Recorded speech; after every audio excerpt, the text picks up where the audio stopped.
It all started with a very simple idea. Tell the stories of how successful middle market CEOs made it to the corner office. I'm Brant Handley, founder and managing director of Resource Options International, or ROI. We're the USA's premier executive search firm focused exclusively on empowering middle market companies to attract, hire, and retain A players while transforming top executives' careers and lives. ROI's Into the Corner office is dedicated to discovering how middle market CEOs advance their career, and we're making these remarkable and sometimes quite unbelievable stories available to you for the very first time.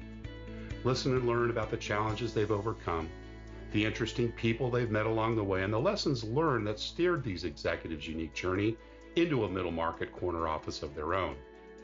I know you enjoy these CEO stories as much as I've enjoyed recording them. So thank you for listening today. And if you like what you've heard, rate us on iTunes or wherever you get your podcasts.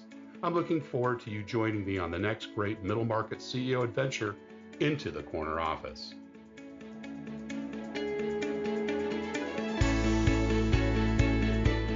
Today, my guest is Bill Canady, CEO of OTC and Arrowhead Engineered Products. Bill is a global business executive in industrial, engineered, and consumer products. He aligns with key stakeholders to set a clear and compelling vision that will rally the organization to drive growth, control costs, and increase profitability. Bill also develops strong leaders and management teams and establishes relationships with customers and stakeholders. He has led organizations that are publicly traded, ESOPs, and private equity owned. Bill resides in Sarasota, Florida, and will be releasing his first book, Profitable Growth Operating Systems, Take Command of Your Business Now, in February of 2024. Bill Canady, welcome into the corner office. Well, thanks so much, Brant. It's great to be with you today. Absolutely. And we're just back from Memorial Day weekend not too long ago. It seems like in the distant past already, but what part of the world do we catch you in today? I know you do a lot of commuting in your job. I do. Actually, I'm in my home office today in Sarasota, Florida. Sarasota. All right. Well, I'm just across the coast over in North Palm. So greetings to you on the other side, and hope you're having the same beautiful weather we're having here today as well. Well, it's beautiful every day in Sarasota. So we've absolutely doing great. Thank you. Love to hear it, Bill. Well, we always like to start hearing a little bit about our CEO guest's early years. So tell us a little bit about where you grew up and what your early family life was like. Yeah, absolutely. I grew up off the coast of North Carolina in a little teeny farming community called Richlands. And it was a wonderful place to grow up. You know, I always tell you, it's so true. I grew up at the end of a dead-end dirt road in a double-wide trailer. All right. But what a blessed place to be from, to say the least. Awesome. Mom and Dad, what kind of work did they do? So my dad was basically a handyman, right? He had a little HVAC work he did. He did also truck driver, things like that. And my mom cut hair for a living. So she had her own beauty shop. Awesome. Brothers and sisters? I got one sister. She's a little bit older than I am. And she also lives still in North Carolina in something that I think probably qualifies as a crossroad. It's a town called Maysville, North Carolina. Okay. Cool. What were some of the early memories you have from those early years? It sounds like it was a nice growing up area and a kind of a somewhat rural area, would you say, and from a farming community, or were you closer to the coast? Yeah, absolutely. We were about 30 minutes from the coast, but it was very much a farming community. It was by a big military base called Camp Lejeune. Yeah. And we used to, in the summers, we'd go down to the beach and things like that. But I typically worked during the summer. So I worked in, we called it putting in tobacco. And what that meant was you worked on a farm and you worked in tobacco fields. And most of the kids I knew did that sort of thing. And then when I got a little bit older, about 15, I got a job in a grocery store. And I was at a place called Pollard's IGA, which was owned by a guy named Tommy Pollard. And that was my first job off the farm. And I stocked shelves, bagged groceries, took it out, whatever they needed to do. So it was really a wonderful place to grow up. It was kind of small town America, I think, at the time. That the town had about 1,000 people or so. I'm not sure it's much bigger than that today. Maybe a couple thousand people there. So right. Learn a little bit about hard work during those days, Bill, did you? You did. You really did. It was funny. We had very modest means, to say the least. So my mom would take us shopping for school, and that's when you got like, you want a pair of tennis shoes, these are the ones you got, right? The pair of jeans, the brand names weren't that big of a deal. If you wanted something else beyond that, you had to go earn it yourself, right. And that's why I got a job and made some money so I could get some of the things I wanted. And what were some of those things? My first thing I ever really truly wanted was a car, and so I was about 14 years old, and living out in the country, your car was your key to the world. And at that time, I had a 10-speed bike, and I was working in the fields, and got, like I said, when I turned 15, got a job, and my mom would take me back and forth to work, and as we would go, we'd pass the Ford dealership, and in the used car lot was a 1977 gold Trans Am, the kind that Smokey and the Bandit had, right? Burt Reynolds, his was black, mine was gold. I had to have that car, so it was $5,000, and I saved up and got the down payment, went out and bought it. My parents co-signed with me, and I became a formal working man. I love that.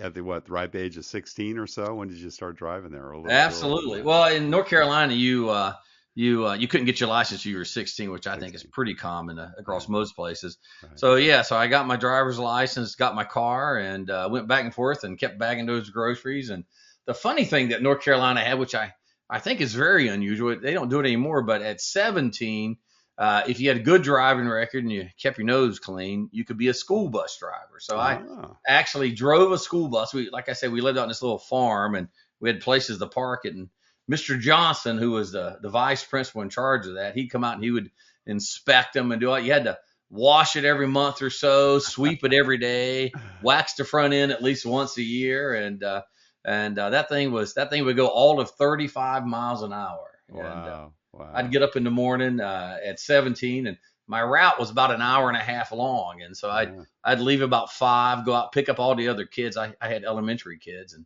pick them up and get them to school. And then after school, we kind of reverse and go home, get in my car, and go bag groceries for the evening. I love it. So speaking of school, were you a good student? I was okay. I was really active, and I played sports early on, but you could time me with a calendar. So I was tough and could take a beating, but I was slow as I could be. So as I got into working and stuff, I kind of dropped away from sports and got more active in school clubs. So when I graduated high school, I was president of my student body, and was on a lot of clubs and things like that. But just a typical student. And I graduated in probably the top quarter of my class, and B's and A's, things like that. Right. What were some of the sports you played before you got discouraged with that? Yeah, so I played football, and I was a lineman, and I was the right tackle and left tackle on defense. Small school, so when you're in a small school, you can play any sport you want, right? You still be good, but they always had room for us not very good kids. And I played baseball as well early on, but it was mainly football and baseball is what I did. Right. And what were some of the clubs you established? Well, like I said, so I was in the student government, and then I was also heavily involved in the school annual. So I was the art editor or whatever. I drew the pictures for the annual, myself and some others, and things like that, and helped lay it out. And I think if you go back and look at the annuals on the front of it, there's a design that I actually drew. Believe it or not. How about that? So, Awesome. Some artistic abilities too. Got it. What about entrepreneurial things, Bill? Anything you're involved with, other than obviously what you stated already? Of course, bagging groceries, of course, kept you busy. And that was probably a good paying job back then. I remember when I was in high school, that was $10-15 an hour, if I recall. Oh my gosh, you must be way younger than me. So I was making like, let's see, I think I was making $1.75 working on the farm. And then if you hit certain things, you got $2. And then when I went to work, for whatever reason, I'm probably wrong, but I think it was like $2 or $2.25 an hour. Big stuff. And then as a bus driver, we got paid a flat rate, and I want to say it was a couple $100 a month. But I did have a bunch of little entrepreneur things. So this was the days when you go out and sell everything. So I remember my first sales job. I was like 14, and I got a thing. You go sell Christmas cards. So I'd walk up and down the roads that we lived on and go knock on these neighbors' doors, and I'd sell them Christmas cards. They would be personally, they'd put their name on it and all that. And I don't remember now what it was, but you make a couple bucks. So I was always out selling something, doing that sort of thing. I was kind of a kid that had a big mouth and wasn't very shy, and so I'd put myself out there. It stood me in pretty good stead through the years, for I sure. can imagine. I can imagine. Well, you went on to university, Elmhurst, if I'm not mistaken.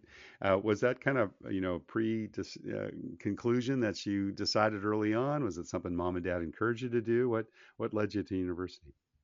Yeah, so no, great question. So I got out of high school. We were, like I said, dirt poor. I had no idea what to go do. So I joined the Navy and Okay. joined the Navy. I went around, got to see the world. It was truly the best thing I ever did in my life. Yeah. It got me kind of settled and got my feet on the ground. Did that for 3 years. Got out, moved to Chicago, and in Chicago, I met my future wife, who we've been married with 31 years this Yeah. year. I have Congratulations. Thank you. I have no idea why she puts up with me, but she does. And we've got now two beautiful daughters who are grown, and one of them's getting married March 9th next year, 2024, and my other one who just turned 23 gave us our first grandchild this year. So we are so blessed in that. But back to your question. So when I went to Chicago and I met my wife, she was a school teacher or becoming a school teacher. Right. And so she was in her final year at the time, and we got married and started having kids. And I thought, man, I wanted to do more. I felt I had more in me than just being a sales guy. And I love being a salesperson. Don't get me wrong, I made really good money, met wonderful people, and it was amazing. But I wanted to do more. So I went to Elmhurst. Really what I truly wanted to do was I wanted to get my MBA, and I wanted to go to the University of Chicago, we were living around Chicago at the time, and it was one of the best in the world. And I knew if I could get in there, it would really prove I was more than just a pretty face, I guess. Yeah. It's true. I have a face made for podcasts. So my buddy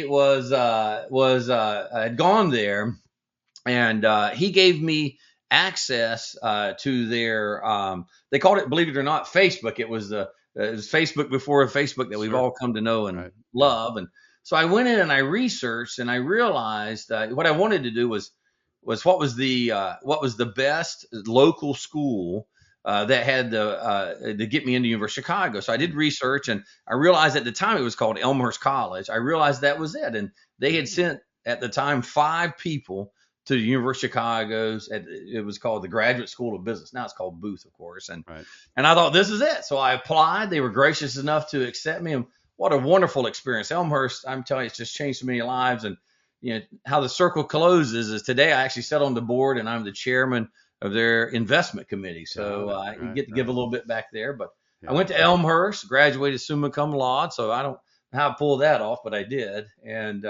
And walked out of there and walked right into University of Chicago, and went and got my MBA. And it all came together. So I had married a beautiful woman, had 2 little babies, and got myself an MBA. So that's awesome. And then did you work during your MBA period as well then? Did you start in a career, or, go straight into full-time schooling right once you came out of Elmhurst over to Booth?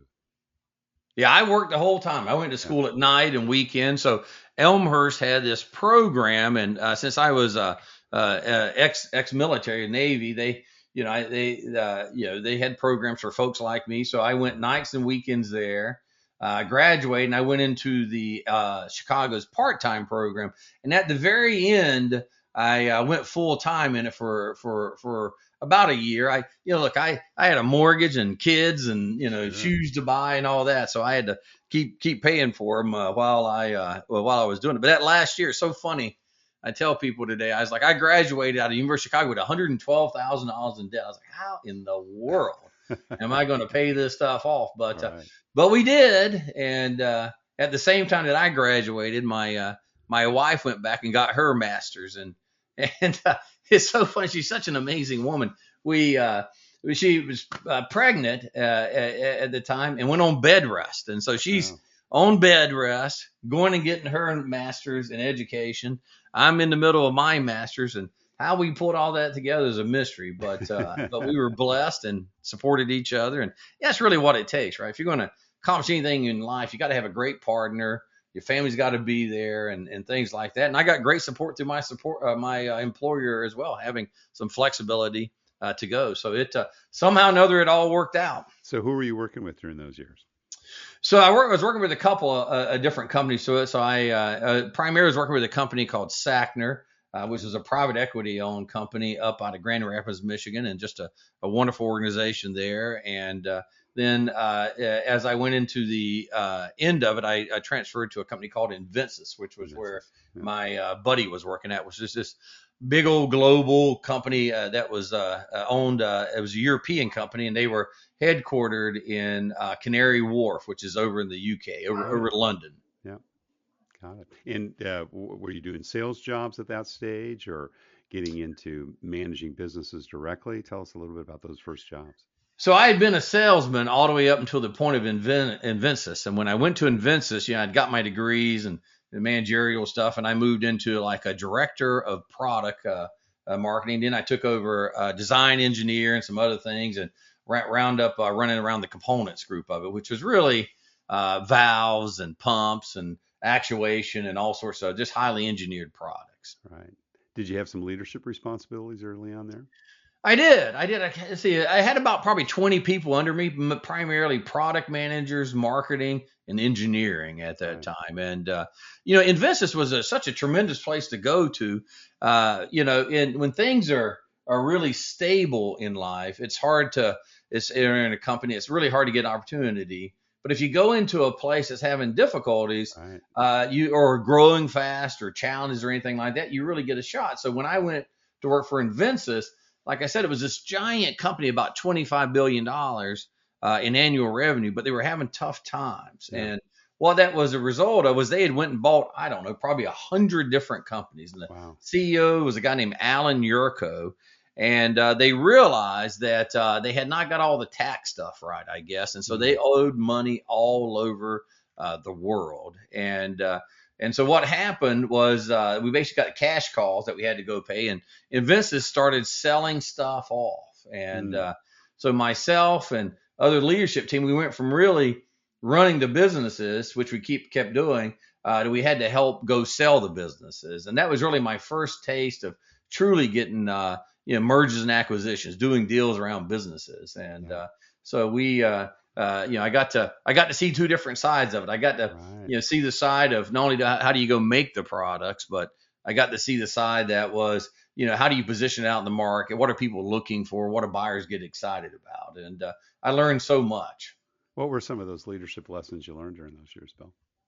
Well, a couple of things really stand out. So the first is it's really all about your team. You're going to get all sorts of things coming at you, and there's no way you can do it by yourself. I remember, this is so silly, but it sticks in my head. I remember I got promoted and I got this bigger group. I became that director of product marketing, as you remember, and I had to put together the budget. So I'm in late working and I'm kind of by myself, and it's got to be 9 or 10 o'clock at night. And this building we were in was cavernous. It was, a 1 million square foot type of thing. It was just massive. Wow. And my little office, and my boss, for whatever reason, a guy named Bruce Burwell, comes by and goes, "What are you doing?" I'm like, "I got to get this budget done." And I'm trying to figure out, I don't remember now, what their cell phone bills are going to be. He goes, "You've never done this before?" I go, "No, I've never." He goes, "Just have them tell you."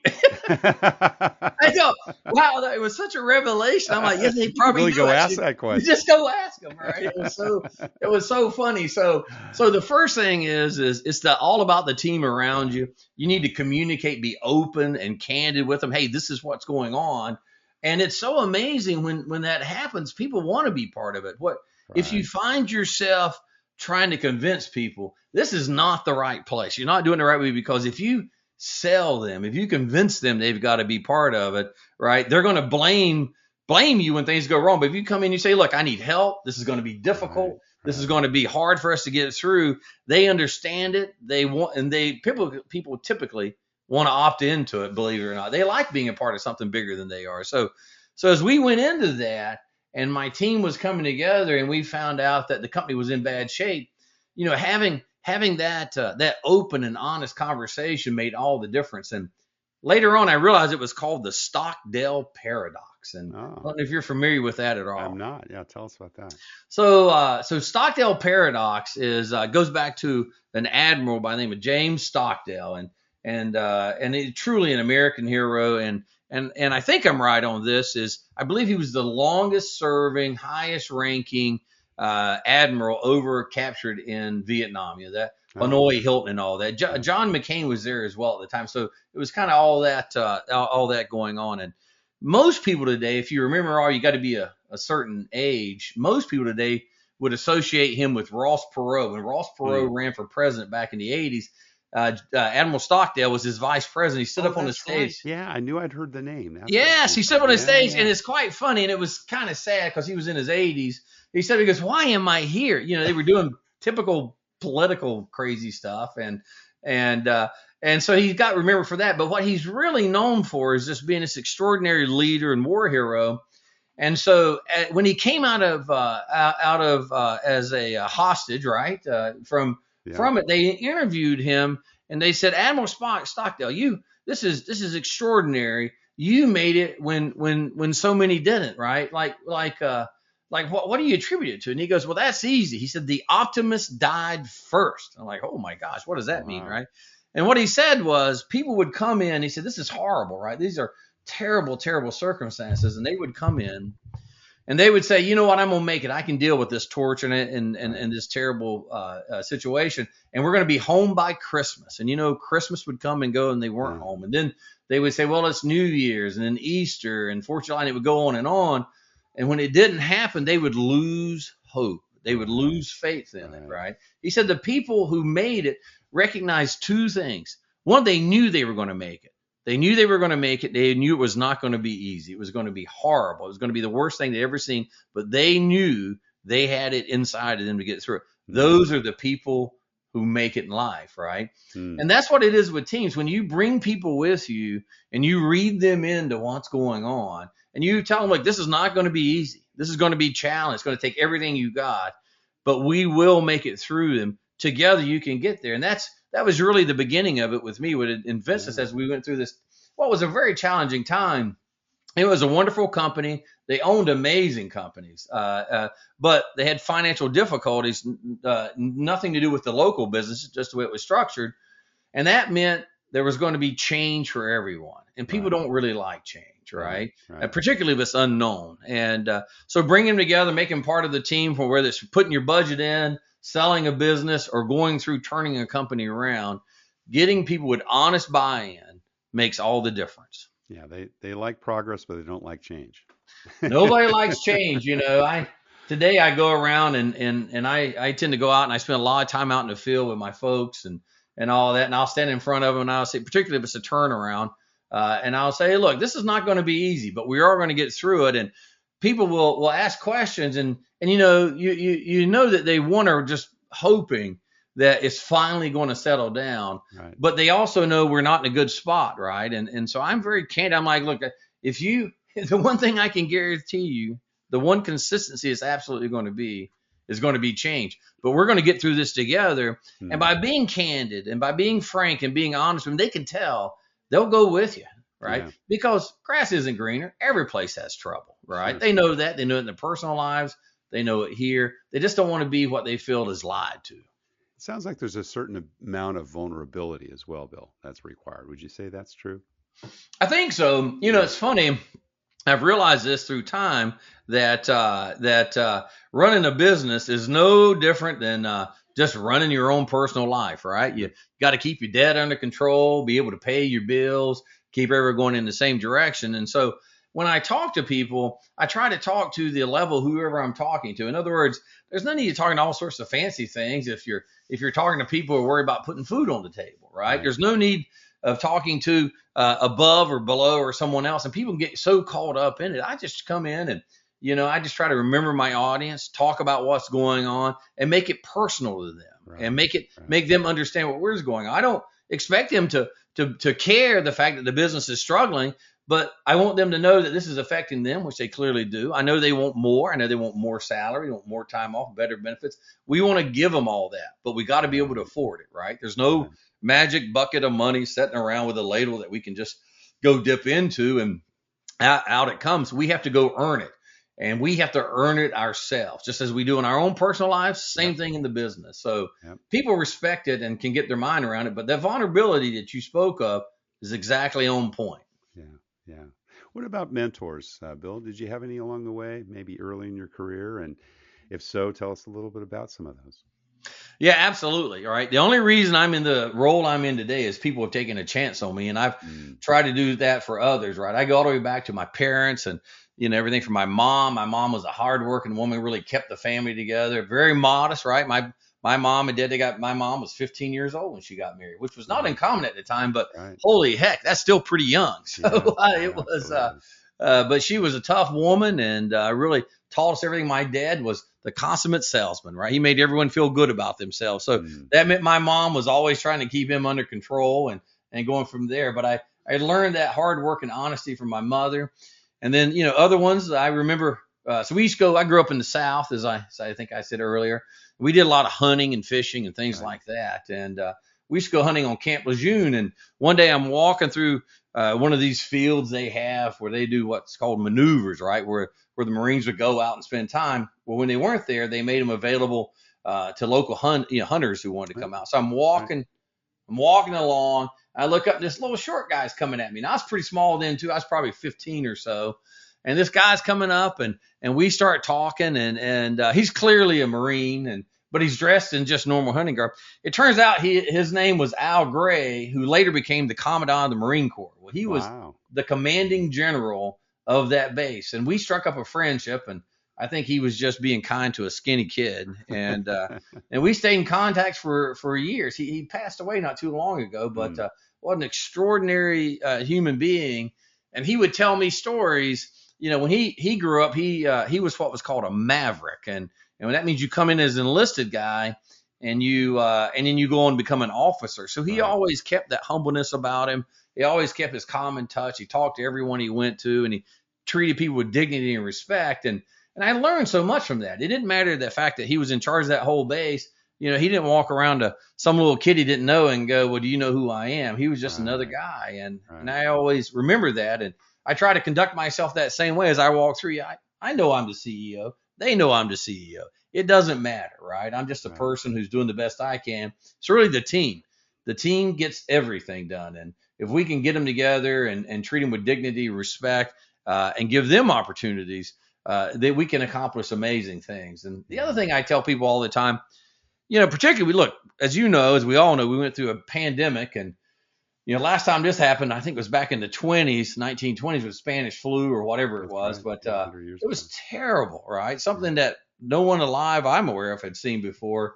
I tell people, you don't know what others are going through, right? Try to have a little kindness in your heart. Now, we still got to get the work done, but we don't know what folks are going through. And so people for like Al Gray and my mom and everyone else through the years have really made a difference for me, and just how you treat people. And I think it makes a big difference. Sounds like a little bit of empathy, right? Kind of developed out over the years, and being able to put yourself in someone else's shoes.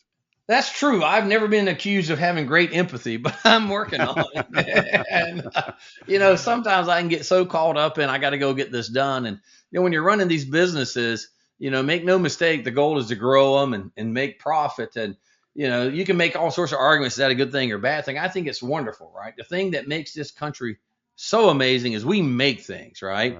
We take things. We're one of the last places in the world that little country boy growing up at the end of a dead-end dirt road can make yourself all the way to CEO, right? And the reason we do is because we have opportunities, and we have businesses that take things and make them into something unique and special, and it brings us all together. You don't see that in other countries, right? You go to China, it's a wonderful place, but look at what they're going through, right? Europe, another wonderful place, right? But they don't make very much, right? In these types of things. It's this country is something unique and special, and anyone who doesn't feel well, I just encourage them, go check out the alternatives. I think you'll find, well, this is not perfect. It's the best game out there, and we're blessed to be here. So you talked about both being mentored, but also mentoring others. Talk to us a little bit about, the mentoring that you do. What are the kinds of things that you think, younger executives, men or women, need today? What kind of things do you pour into them and help them develop their career? Yeah, it really makes a difference for the folks out there, right? So I think I was thinking about this the other day. I had a similar question, and I believe there's about 15 or 16 people today who are sitting presidents or CEOs that I I helped put them in there. Now they did all the work. I'm not taking any credit for it, but I gave them that opportunity. And it's what they did with it. I was talking to a very good friend of mine, Bob Diekman, and Bob, when he came to work for me, was the CFO, the Chief Financial Officer of this wonderful little business we had called Rotex. And one thing led to another. We needed a new president, and we put Bob in there. And today, Bob is now in his third president and CEO role, and he and I were catching up. He goes, Bill, you gave me the shot. And I was laughing at him. I was like, yeah, I have all my regrets, Bob. But man, what a great guy. He's done so many things, and what I've learned is it takes two, right? So if I take everything I've got and I try to help you, and if you take everything you've got, you try to help yourself, we maybe have a shot at this, right? But you shouldn't expect someone's going to hoist you on your back and carry you across the finish line. But you shouldn't expect you're going to go across it, alone either. None of us got anywhere by ourselves, right? And it's important to remember that and give something back, right? But some of the things I look for in folks who are doing that, I look for this. I look for people who are grateful, right? People not grateful to me, but grateful for the opportunity. Sometimes you come in and people have this sense of entitlement. I've got the right education. I came from the right family. I lived in the right place. I went to the right schools. All these things, right? I've earned it, right? I don't always find that works out very well because no matter how blessed you've been, it's hard, right? And but those who come and they struggle for it, they work hard. Like I said, I went to school at night. I had kids. I made a lot of good decisions, but I made a whole bucket full of bad decisions. And somehow or another, I struggled my way through it. And my family supported me, and my bosses gave me shots and all that. So I look for people who haven't had perfect careers, but they've overcome it. One of my most favorite, it's not a poem, but it was a speech that was given by Teddy Roosevelt called "The Man in the Arena." And I often reflect on that, and I look for that in myself, and I look for it in others as well. I don't know if you're familiar with it or not, but it's always been one of my things that just helps me think about what the kind of person I want to be and those around me. Yeah. Well, that humility is important, isn't it? Right. It really is. Being grateful, but also, not feeling entitled. Well, the way you get humbled is, the way you get good at something is by making a lot of bad decisions and living through it, right? So the way you get humbled is you realize that, hey, someone goes, oh, look, here's your rear end, have it back because I've just beaten the life out of you. And so humbleness, you get that by not always doing it right, but you got to be able to brush yourself off and get back up and get back in there. It's so funny. I was reflecting on this. I was talking to a friend of mine, and in his youth, he had this terrible incident, and it always kind of haunted him. And now he's he's at the end of his career, and he was telling me this story. He said, so this happened when I was a teenager, and I was listening to him, and so he went back when he was in his 30s, and he thought everyone in town was going to be pointing at him. Oh, look, there goes the Scarlet Letter, if you're familiar with that book at all. And he said he said no one even cared. He said they didn't even remember who he was, right? So these failures that we all experience typically are bigger in our own head than they are to anyone else, right? We got to put that behind us, accept it, move on. Yeah. Can't do anything about it, move on. Yeah. You're exactly right, Brad. I love it. Well, Bill, we talked a couple of weeks ago, and as I mentioned at that time, you're the first CEO that we've had running not one, but $2 billion companies. That's true. Both, from what I understand, are both owned by the same private equity firm, if I've got that right. Tell us a little bit about, Arrowhead and OTC and kind of how you got there. Yeah, sure. So OTC, I've been there just a couple years now, and it's a wonderful organization. It's headquartered in Columbus, Ohio. We'll do just about $1 billion this year, maybe a hair or two over it. I got there. It was bought by a company called Genstar, a wonderful private equity company out of San Francisco. And honestly, on the outside, all private equity firms look the same, but when you peel it back, they're all vastly different. And the thing I love about the team I'm there with, I work for a guy named Rob Rutledge, is probably one of the best guys I've ever worked for, is that they bet on the leadership and the strategy. And so they give you a shot to go out and do it. And so when we got to OTC, it was having tough times. It was part of the pandemic.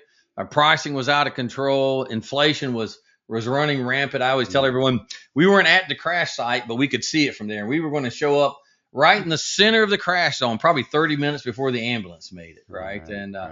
But we got the team organized, we got the business organized, and over about 90 days, we got ourselves aligned on where we were going. We spent about $30 million putting people, processes, and technology in. And we didn't spend all that money at once, but that was what we committed to. We hired about 180 people. The company has about 1,800 people in it, to give you kind of a size of scale.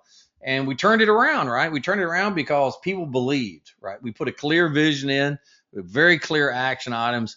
I run a very specific process on business. This is one of the, the bad thing about being old is you're old, right? The good thing about being here is we got some experience. So I run a very straight, I call it the 100-day process, and which is, there's certainly no original. I think FDR ran his 100-day process, and so we've all been using that term ever since. But basically, it consists of just 4 simple meetings. It's your first meeting, you get aligned around the goal. The goal is typically a number, and we don't make it up. It's just whatever it is that it needs to be successful. So it's tied to covenants and other things that the banks and the returns and the investor groups want. So it's a mathematical piece, and it's obvious what it's going to be. The second meeting, which happens about 30 days later, is around the strategy. So what strategy do we need in the business in order to achieve that monetary goal? That starts getting people excited because they're starting to see it and feel it, right? And we're working like busy beavers here, but it's crazy little ants running around to get it done. The third meeting, again, all these meetings are about 30, 45 days apart, is what structure do we need in order to go do the strategy? I find that's where most companies fail, is they know what they want to go do, but they don't reorganize themselves to go do it. They just tell people to work harder and take on multiple jobs. But we want people to do less and get focused. So the structure is super important. And then the final meeting that we have is then what are the actions that have to happen, the tactical actions that have to happen that we're going to go do. So that's our early on strategy process, our strategy deployment process. It's very tactical, but it gets the business turned really quickly. I started August 9th. We had it done and launched December 16th, and we launched it out to the company with it. We sure weren't perfect. We didn't know everything, but people knew exactly where we were going. We had communicated all along. And most importantly, we had brought the team with us, right? So it wasn't Bill standing up there saying, this is how we're going to go do it. It was the team with deep experts saying, given where we are, this is what we're going to go do. 18 months later, that business that was at about 700 is over $1 billion. Wow. And is doing very, very well. So the team's happy. It's growing faster than it ever has been. And we just got really blessed. So that was the first company. I'm still doing that, still working on that. Got a really strong team, and they make it happen every day.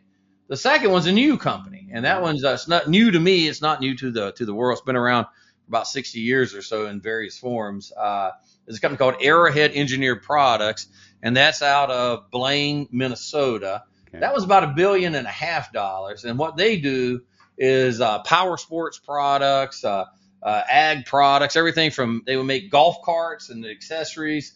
To the engines that go in scooters and motorcycles, to you name it, right? We also have businesses that make like rider clothing if you're a motorcyclist and stuff. So very, very broad, but still very simple engineered stuff that keeps the world moving. And this happens to be in a lot of recreation sports and agriculture things and things like that, outdoor power equipment. So similar situation.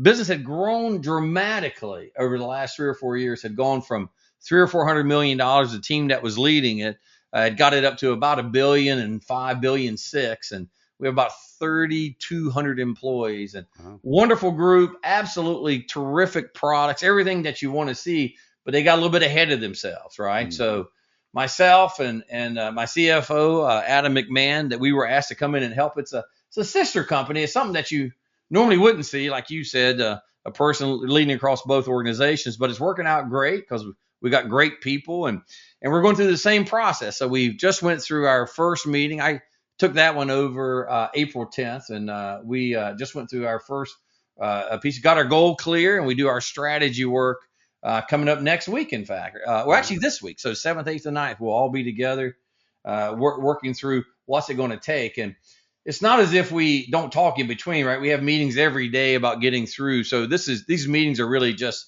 milestones that we have, and to keep ourselves on track. But the strategies again are appropriate and aligned. And you may ask, how can you do it so quick? Well, remember, these businesses already exist. So we're not saying let's go from motorsports to restaurants. It's just how do we get focused on what we need to do in order to achieve the objective. So that focus. So yeah, that's how we do it. Yeah, that's awesome. Bill, what do you look for when you're making bets on the people you invest in and hire? Well, a couple things are super important, right? So the first is you really want to have someone who has the qualifications to be there, right? When I say that, it doesn't necessarily mean a degree or a specific experience, but you want them to be qualified. They got to have the ability to go do the job.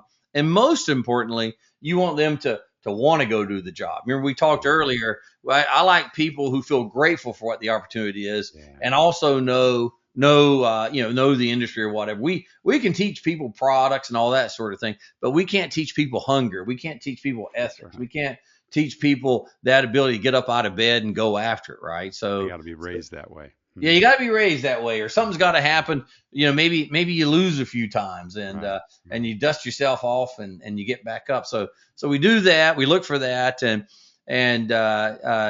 we get those people in, and we make sure that they are surrounded by other people. So if you have a group and you have really strong technical knowledge, but you don't have a great leader who can get them fired up and get them out there and can run with the process, and that's what you go look for. If you have a group that has maybe not a strong technical knowledge, but maybe are good athletes, the people that you bring in have to have really strong specific knowledge. So you try to balance that out. But the first, we look for ability, right? The ability to do the job. Second, we look for that gratefulness that I want to be part of. This is something I can see myself in. It makes me better, right? They're thinking it's going to help me in their career. Or help themselves in their own career. Right. We look for on that. And then the third piece is we look for people who can just dedicate their whole mind, body, and soul on. These jobs are hard. We go fast. We have a lot we got to go get done. And that means, it's hard to have great work-life balance. You work a lot. They know that showing up for it. And given those other two, they just typically where they want to be. It's not for everyone for sure. But if it is for them, it is the most rewarding experience to be with a group of people who are all focused on really not only just looking after their own career, but being part of something bigger than they are, something that's going to help not only themselves, but help those around it, right? People like to win. They like to be part of a winning team, and they want to be part of something where they feel like they're giving back. And if you can create that kind of atmosphere, boy, you got a tiger by the tail. Now, do you have a favorite interview question? Because that's kind of hard stuff to get at in a half an hour or 45-minute interview. Yeah, it's interesting. So I have a couple things that I look for. So when I was in grad school, they taught us all these clever little questions when we would interview, like why are manhole covers round? Now, Brent, do you know why manhole covers are round? I have no idea, Bill. Well, there's probably unlimited reason, but all you're looking for is how people think, right? So by the way, I'll give you the answer. So there's a few reasons. One, when they're round, they cannot fall inside, right? So a square manhole cover can fall. You get it off kilter, poop, right to the bottom. These things weigh a ton, right? So second is they can be moved by one person and get it on the edge and roll it, right? So things like that. But there's always these questions that you're talking. It depends on the level you're interviewing for. It's not a question I would typically ask my COO or my CFO, but early on it's kind of fun. One, you have a little fun with it, and how would you find a needle in a haystack? How many ping pong balls? Who cares about really what the answer is? You're just looking for how they can think. But it's really interesting. But really what I look for is I want to understand about them and what got them here. And what I'm looking for is those same type of things you asked me, like tell me your story. Who are you and why is this special? Because we're going to send you all around the world, and you're going to have a company credit card, and you're going to have thousands of people that report to you. I want to know that you have their best interest in heart. But at the same time, you've got to be able to go out and do the mission. And so when you're in these roles, you have to be able to have two competing thoughts in your head, right? I must achieve my goal, not at all costs. We don't win at all costs. But at the end of the day, right, we've got to give exceptional opportunities for our associates, We got to be great partners to our suppliers and our customers, and we have to give a superior return to our investors. That's the three. We have to go do each and every one of those, and no, not one of those is more important than the other. In order to do that, there's trade-offs. So I look for people who can understand the magnitude of what they're doing. So I love to read, and one of the books that I really enjoyed years ago was a book called One Bullet Away. Did you read that one? No, I've not. So it's a book about a Marine lieutenant right out of college. And in fact, strangely enough, it's also from the 60s.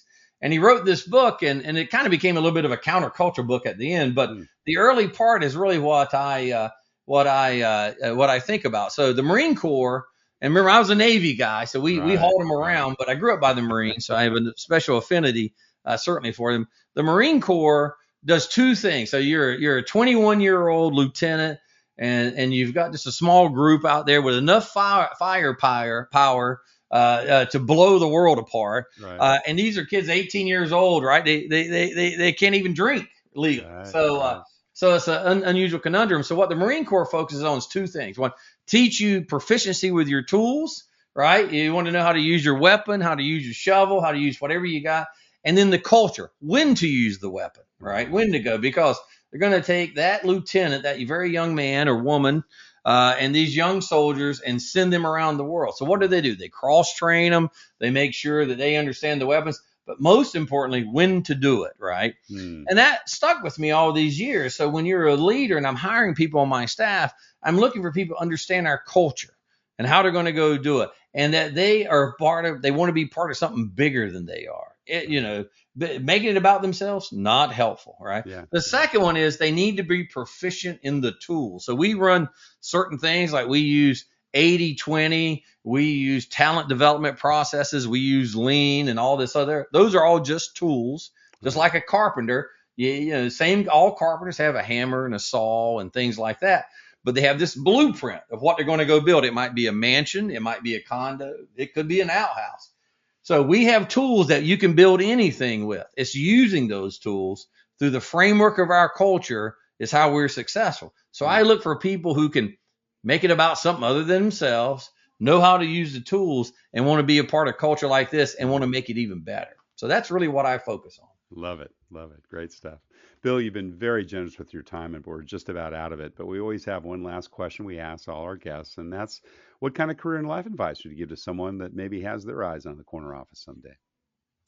Yeah, well, thank you for that question. It's so funny. I think if you want to be a CEO, I think there's a couple types of people out there. You either want to go do this or you don't, right? Because it's hard. It's hard on so many ways, but mostly it's hard on your personal life, right? Yeah. You're gone a lot, you're busy a lot, you put in hours.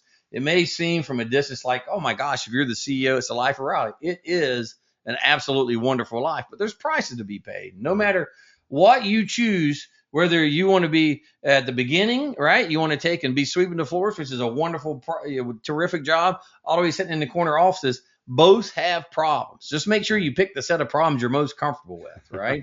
Right. So that's number one, right? Understand it, right? The second, with surround yourself with people who are going to make you better, right? So if they're all your buddies and friends that you hang out with, like to go out every night, you're going to be out late and all that, you might not be putting in the hours as necessary. These things take a lot of hours and these types of things. So surround yourself with people who support you, make you better. That's all the way from your family to your friends to wherever you go, practice your religion. Make sure that these things align with who you are, right? And the third piece is go out and bet on yourself, right? Make sure you put yourself in opportunities that will give you the type of career, type of lifestyle you want. For me, I thought I knew what I wanted to do, and it turned out that was what I wanted to do. So I had to bet on myself. I went to college at night. I spent time away from my family. I did all these types of things. And today I'm so grateful for it. And I'm so grateful that it all worked out. But it's ultimately because I placed a bet on myself and I went out there. Do not expect anyone to give it to you. You have to go out and earn. You have to go out and earn the right to grow. And if you put yourself in the right spots, surrounded by people you care about, and you're willing to put the effort in, holy cow, you can accomplish anything. Words of wisdom. Bill Canady, CEO of OTC and Arrowhead Engineer Products, thank you so very much for sharing your story into the corner office. Well, thank you so much. It was wonderful to be with you today. Have a great afternoon. Thank you for listening to Into the Corner Office with Brant Hanley. We hope you enjoyed hearing our guest CEO story as much as we did. If you want to hear more CEOs reveal their journey into the corner office, please subscribe via iTunes and tell your friends and colleagues. For more information about Brant, Resource Options International, and the mighty middle market, visit www.goforroi.com. We look forward to having you join us for our next episode.